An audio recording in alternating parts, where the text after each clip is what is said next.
NCERT 9ஆம் வகுப்பு பாடப்புத்தகத்தில் சிந்து சமவெளி நாகரிகத்தின் வரலாற்று சிறப்புமிக்க மொஹஞ்சதாரோ நடன மங்கை டான்சிங் கேர்ள் சிலையின் ஆடை மற்றும் தோற்றத்தை மாற்றி அமைத்து அச்சிடப்பட்ட விவகாரம் சர்ச்சையை ஏற்படுத்தியது.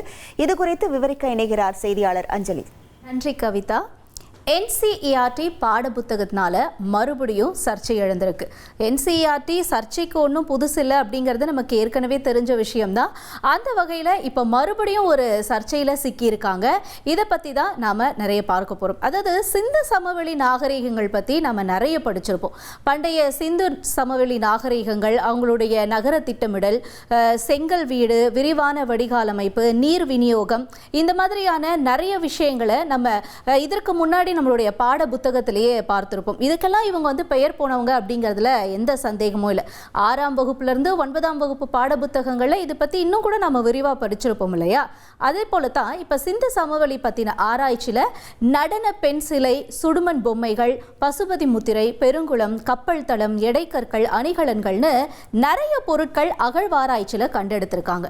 இந்த கண்டெடுப்புகள் பற்றிலாம் நாம் பாட புத்தகங்களில் படிச்சிருக்கிற நிலையில் இப்போ இதே மாதிரி ஒரு கண்டெடுப்பு பற்றின சர்ச்சை தான் சிக்கியிருக்காங்க NCERT. அதாவது 9ஆம் வகுப்பு பாட புத்தகத்தில் சிந்து சமவெளி நாகரிகத்தினுடைய வரலாற்று சிறப்புமிக்க மொஹஞ்சதாரோ நடன மங்கை இந்த சிலையினுடைய ஆடை மற்றும் தோற்றத்தை மாற்றி அமைச்சு அச்சிடப்பட்ட விவகாரம் தான் இப்போ சர்ச்சையில் சிக்கியிருக்கு.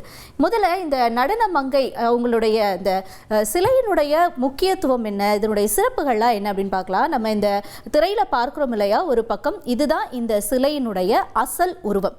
இந்த சிலையினுடைய சிறப்புகள் அப்படின்னு பார்த்தோன்னா, இது 1926 மொஹஞ்சதாரோவில் கண்டுபிடிக்கப்பட்டது. எர்னஸ்ட் மேக்கே அப்படிங்கிறவருடைய தலைமையிலான ஒரு அகழ்வாராய்ச்சி நடந்திருந்தாங்க. அந்த அகழ்வாராய்ச்சியில தான் இந்த சிலை கண்டெடுக்கப்பட்டிருந்துச்சு. அதே மாதிரி இப்போ இந்த சிலை எங்கே இருக்குது அப்படின்னு கேட்டோம்னா, டெல்லியில் இருக்கக்கூடிய தேசிய அருங்காட்சியகத்தில் இந்த சிலை பாதுகாக்கப்பட்டு வருது. கிட்டத்தட்ட 4500 ஆண்டுகள் பழமையான சிலை இது. சிந்து சமவெளி நாகரிகத்தினுடைய வெண்கல சிலை அப்படின்னு சொல்லுவாங்க. மொஹஞ்சதாரோவில் கண்டெடுக்கப்பட்ட இந்த சிலையினுடைய உயரம் அப்படின்னு பார்த்தோன்னா 10.5 சென்டிமீட்டர் உயரம். இதுதான், அதாவது நம்ம திரையில் பார்க்கக்கூடிய இதுதான் ஒரிஜினல் சிலையினுடைய வடிவம். இப்போ இந்த NCERT பாட புத்தகத்தில் என்ன பண்ணியிருக்காங்க, இந்த சிலையில் என்ன மாற்றம் கொண்டு வந்திருக்காங்க அப்படின்னு பார்த்தோன்னா, டிஜிட்டல் முறையில் சிலையினுடைய உடல் பகுதி முழுக்கவுமே மாற்றி அமைச்சிருக்காங்க. அதாவது கழுத்து பகுதியிலிருந்து இந்த உடல் பகுதி அப்படிங்கிறது மறைக்கப்பட்டிருக்கு. இந்த சிலை அப்படின்றத பார்க்கும்பொழுது நம்ம ஒரிஜினலாக எப்படி இருக்கும் அப்படின்னா, வெண்கல சிலை, ஆடை அணியாத சிலை, அதே மாதிரி ஒரு வரலாற்று தொல்பொருள் அப்படிங்கிறதும் சொல்லப்படுது. இந்த சிலை அப்படின்னு பார்க்கும்பொழுது இது கையில் ஒரு கையில் நிறைய வளையல்கள் போட்டிருப்பாங்க, இன்னொரு கையில் கொஞ்சமான வளையல் போட்டிருப்பாங்க, ஆடை இல்லாமல் இருக்கும். இது எல்லாமே அந்த காலத்தில் இருக்கக்கூடிய மக்கள் அவங்களுடைய தெய்வ நம்பிக்கையாக பின்பற்றுறாங்க அப்படிங்கிறதா சொல்லப்படுது. இது திரிபங்கா அப்படின்ற 3 வளைவுகளை கொண்ட நடன தோரணையில் இருக்கக்கூடிய சிலை. நம்ம பார்க்கிறோம் பாருங்க, ஒரு பக்கம் இடுப்பில் கை வச்சிருப்பாங்க, இன்னொரு பக்கம் அவங்களுடைய கை கீழே தொங்கின மாதிரி இருக்கும். அதே மாதிரி ஒரு கம்பீரமான வடிவத்தில் இருக்கும். 25 வளையல் போட்டிருப்பாங்க, இன்னொரு கையில் 4 வளையல் போட்டிருப்பாங்க, கழுத்தில் ஒரு சிறிய மாலை இருக்கும். இது எல்லாமே என்ன சொல்லுது அப்படின்னா, அந்த காலத்திலே, அதாவது கிட்டத்தட்ட 4500 ஆண்டுகளுக்கு முன்னாடியே மக்கள் எந்த அளவுக்கு அவங்களுடைய வடிவமைப்பு இருந்திருக்கு, எந்த அளவுக்கு அவங்க இந்த வடிவமைப்பு, இந்த சிலையெல்லாம் செய்யறதுல ஆர்வமாக இருக்காங்க அப்படிங்கிறதெல்லாம் காட்டுறது தான் ஒரு சிலையினுடைய வடிவத்தில் இருக்கிறத வச்சு நம்ம புரிஞ்சுக்க முடியும் அப்படிங்கிறதா ஆராய்ச்சியாளர்கள் சொல்றது.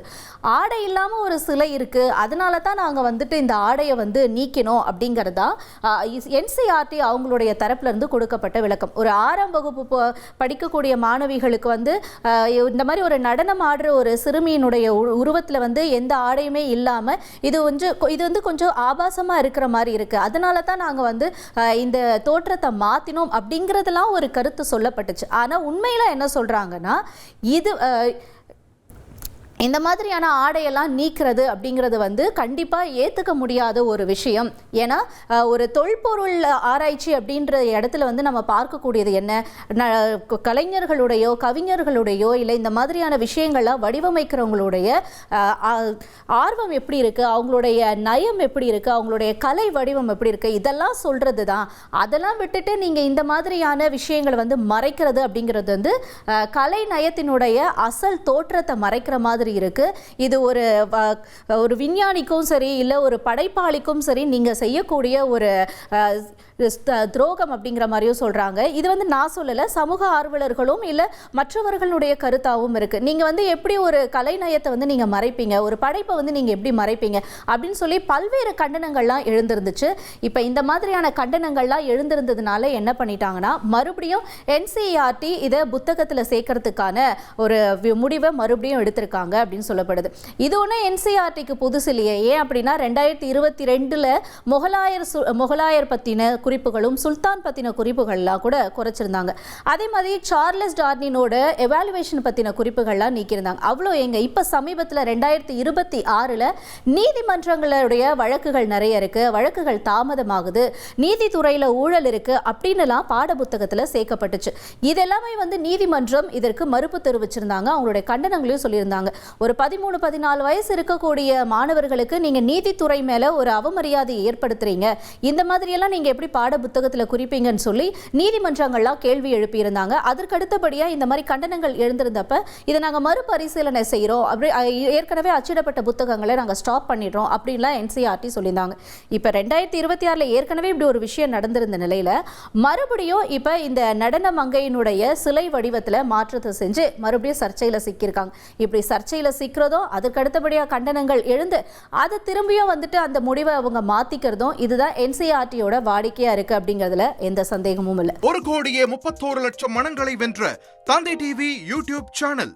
தவிர்க்க முடியாத தம்ப்நெயில், கலக்கலான கான்டென்ட்ஸ். நீங்களும் இந்த குடும்பத்தில் இணைய இப்பவே சப்ஸ்கிரைப் பண்ணுங்க. அசுரபலம் கொண்ட எங்கள் டிஜிட்டல் கரங்களில் உங்கள் விளம்பரங்களை சேர்க்க வாட்ஸ்அப் பண்ணுங்க 8939888838. Email advttv@dttv.in.